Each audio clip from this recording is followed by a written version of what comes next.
living positively, living positive, living positively, living positive.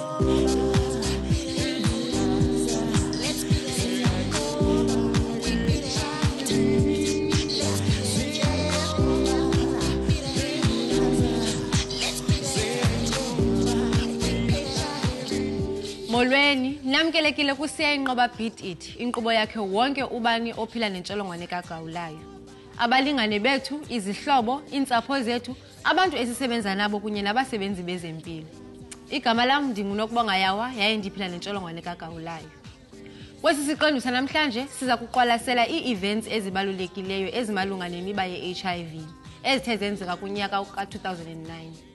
Umhla wokuqala kuDisemba minyaka le ngumhla we-World AIDS Day. Masibone ukuba bebesenzani KwaZulu Natal nge-World AIDS Day yalo nyaka ophelileyo.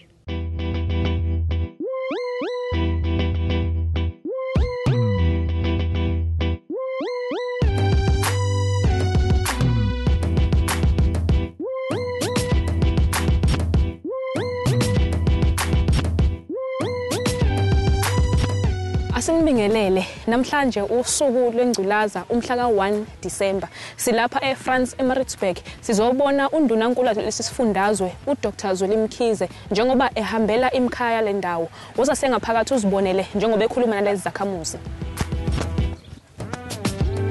Ngolo kanjani? Ukhumalo kwaSiyayinqoba. It's an HIV and AIDS show ku SABC1. Oh, okay.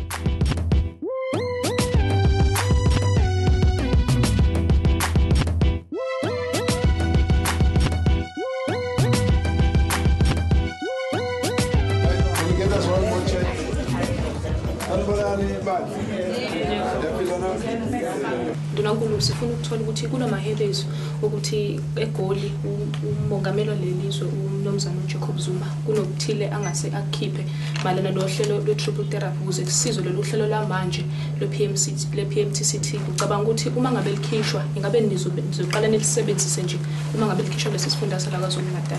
Lokho umongameli azokusho sizokwenza. Siredi sikulungele ukuthi uma ngabe kuthiwa akwenyuswe izinga lokulashwa kwabantu uma ngabe sokwazi ukuthola uxhaso lwemali lokulekelela lapho siyakhona. La sesivele siqalile, every clinic must be able to sustain the supply of antiretroviral treatment. They've now got initiation teams, which means even if a clinic is not ready to start medication, what we do, we send a team around that moves from clinic to clinic, initiates, and then helps the people to move to the other one. Yesterday, somebody was saying I must divulge my result. I'll only disclose to my wife. The purpose is you yourself must know for your sake. Ngoku masiye entshona koloni sibone ukuba bona bebesenza ntoni na nge-World AIDS Day eSalt River.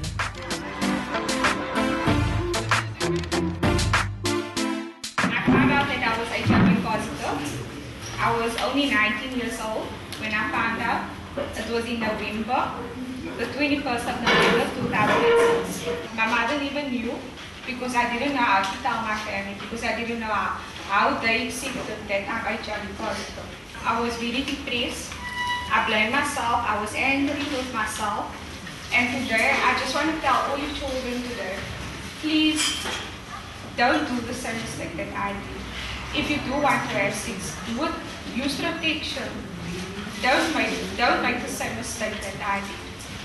Thank you.